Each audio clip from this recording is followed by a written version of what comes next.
누가복음 14장. 어느 안식일에 예수께서 바리새파 사람의 지도자들 가운데 어떤 사람의 집에 음식을 잡수시러 들어가셨는데 사람들이 예수를 지켜보고 있었다. 그런데 예수 앞에 수종병 환자가 한 사람이 있었다. 예수께서 율법 교사들과 바리새파 사람들에게 물으셨다. 안식일에 병을 고치는 것이 옳으냐 옳지 않으냐? 그들은 잠잠하였다. 예수께서 그 병자를 손으로 잡아서 고쳐주시고 돌려보내신 다음에 그들에게 말씀하셨다. 너희 가운데서 누가 아들이나 소가 우물에 빠지면 안식일이라도 당장 끌어내지 않겠느냐? 그들은 이 말씀에 대답할 수 없었다.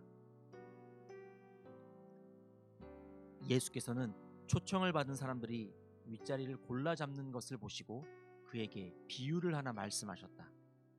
내가 누구에게 혼인잔치에 초대를 받거든 높은 자리에 앉지 말아라.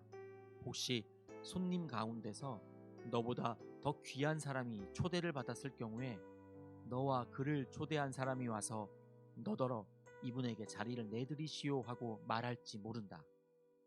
그러면 너는 부끄러워하며 가장 낮은 자리로 내려앉게 될 것이다. 내가 초대를 받거든 가서 맨 끝자리에 앉아라. 그리하면 너를 청한 사람이 와서 너더러 친구여 윗자리로 올라앉으시오 하고 말할 것이다. 그때에 너는 너와 함께 앉은 모든 사람 앞에서 영광을 받을 것이다. 누구든지 자기를 높이면 낮아질 것이요 자기를 낮추면 높아질 것이다. 예수께서는 자기를 초대한 사람에게도 말씀하셨다. 내가 점심이나 만찬을 베풀 때에 내 친구나 내 형제나 내 친척이나 부유한 이웃 사람들을 부르지 말아라. 그렇게 하면 그들도 너를 도로 초대하여 내게 되갚아 내 은공이 없어질 것이다. 잔치를 베풀 때에는 가난한 사람들과 지체에 장애가 있는 사람들과 다리 저는 사람들과 눈먼 사람들을 불러라. 그리하면 내가 복될 것이다. 그들이 내게 갚을 수 없기 때문이다. 의인들이 부활할 때에 하나님께서 내게 갚아 주실 것이다. 함께 먹고 있던 사람 가운데 하나가 이 말씀을 듣고서 예수께 말하였다. 하나님의 나라에서 음식을 먹는 사람은 복이 있습니다. 예수께서 그에게 말씀하셨다. 어떤 사람이 큰 잔치를 베풀고 많은 사람을 초대하였다. 잔치 시간이 되어 그는 자기 종을 보내서 준비가 다 되었으니 오십시오 하고 초대받은 사람들에게 말하게 하였다. 그런데 그들은 모두 하나같이 핑계를 대기 시작하였다. 한 사람은 그에게 말하기를 내가 밭을 샀는데 가서 보아야 하겠소.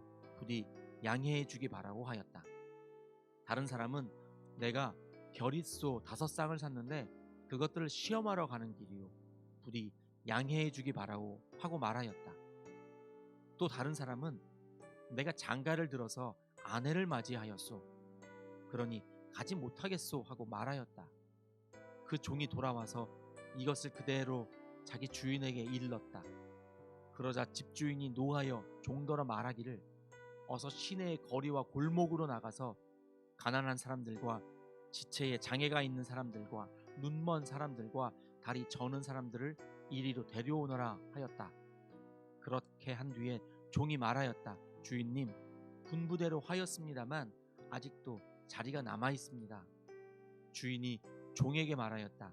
큰 길과 산 울타리로 나가서 사람들을 억지로라도 데려다가 내 집을 채워라. 내가 너희에게 말한다. 초대를 받은 사람들 가운데서는 아무도 나의 잔치를 맛보지 못할 것이다. 많은 무리가 예수와 동행하였다.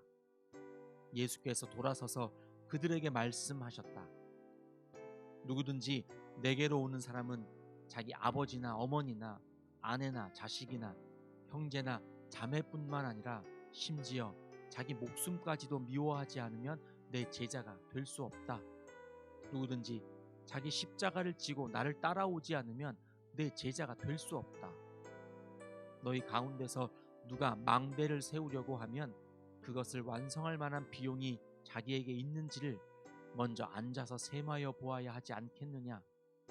그렇게 하지 않아서 기초만 놓은 채 완성하지 못하면 보는 사람들이 그를 비웃을 것이며 이 사람이 짓기를 시작만 하고 끝내지는 못하였구나 하고 말할 것이다. 또 어떤 임금이 다른 임금과 싸우러 나가려면 2만 명을 거느리고서 자기에게로 쳐들어오는 그를 자기가 10,000명으로 당해낼 수 있을지를 먼저 앉아서 헤아려 보아야 하지 않겠느냐. 당해낼 수 없겠으면 그가 아직 멀리 있을 동안에 사신을 보내서 화친을 청할 것이다. 그러므로 이와 같이 너희 가운데서 누구라도 자기 소유를 다 버리지 않으면 내 제자가 될 수 없다. 소금은 좋은 것이다. 그러나 소금이 짠 맛을 잃으면 무엇으로 그것을 짜게 하겠느냐. 그것은 땅에도 거름에도 쓸 데가 없어서 밖에 내버린다. 들을 귀가 있는 사람은 들어라. 누가복음 15장. 세리들과 죄인들이 모두 예수의 말씀을 들으려고 그에게 가까이 몰려들었다. 그래서 예수께서는 그들에게 이 비유를 말씀하셨다. 너희 가운데서 어떤 사람이 양 100마리를 가지고 있는데 그 가운데서 한 마리를 잃으면 99마리를 들에 두고 그 잃은 양을 찾을 때까지 찾아다니지 않겠느냐. 찾으면 기뻐하며 자기 어깨에 메고 집으로 돌아와서 벗고와 이웃 사람들을 불러 모으고 나와 함께 기뻐해 주십시오. 잃었던 내 양을 찾았습니다 하고 말할 것이다. 내가 너희에게 말한다. 이와 같이 하늘에서는 회개할 필요가 없는 의인 99보다 회개하는 죄인 한 사람을 두고 더 기뻐할 것이다. 어떤 여자에게 드라크마 10잎이 있는데 그가 그 가운데서 하나를 잃으면 등불을 켜고 온 집안을 쓸며 그것을 찾을 때까지 샅샅이 뒤지지 않겠느냐. 그래서 찾으면 벗과 이웃 사람을 불러 모으고 말하기를 나와 함께 기뻐해 주십시오. 잃었던 드라크마를 찾았습니다 할 것이다. 내가 너희에게 말한다. 이와 같이 회개하는 죄인 한 사람을 두고 하나님의 천사들이 기뻐할 것이다. 예수께서 말씀하셨다. 어떤 사람에게 아들이 둘 있는데 작은 아들이 아버지에게 말하기를 아버지, 재산 가운데서 내게 돌아올 몫을 내게 주십시오 하였다. 그래서 아버지는 살림을 두 아들에게 나누어 주었다. 며칠 뒤에 작은 아들은 제 것을 다 챙겨서 먼 지방으로 가서 거기서 방탕하게 살면서 그 재산을 낭비하였다. 그가 모든 것을 탕진했을 때에 그 지방에 크게 흉년이 들어서 그는 아주 궁핍하게 되었다. 그래서 그는 그 지방의 주민 가운데 한 사람을 찾아가서 몸을 의탁하였다. 그 사람은 그를 들로 보내서 돼지를 치게 하였다. 그는 돼지가 먹는 쥐염 열매라도 좀 먹고 배를 채우고 싶은 심정이었으나 그에게 먹을 것을 주는 사람이 없었다. 그제서야 그는 제정신이 들어서 이렇게 말하였다. 내 아버지의 그 많은 품꾼들에게는 먹을 것이 남아도는데 나는 여기서 굶어 죽는구나. 내가 일어나 아버지에게 돌아가서 이렇게 말씀드려야 하겠다. 아버지, 내가 하늘과 아버지 앞에 죄를 지었습니다. 나는 더 이상 아버지의 아들이라고 불릴 자격이 없으니 나를 품꾼의 하나로 삼아 주십시오. 그는 일어나서 아버지에게로 갔다. 그가 아직도 먼 거리에 있는데 그의 아버지가 그를 보고 측은히 여겨서 달려가 그의 목을 껴안고 입을 맞추었다. 아들이 아버지에게 말하였다. 아버지, 내가 하늘과 아버지 앞에 죄를 지었습니다. 이제부터 나는 아버지의 아들이라고 불릴 자격이 없습니다. 그러나 아버지는 종들에게 말하였다.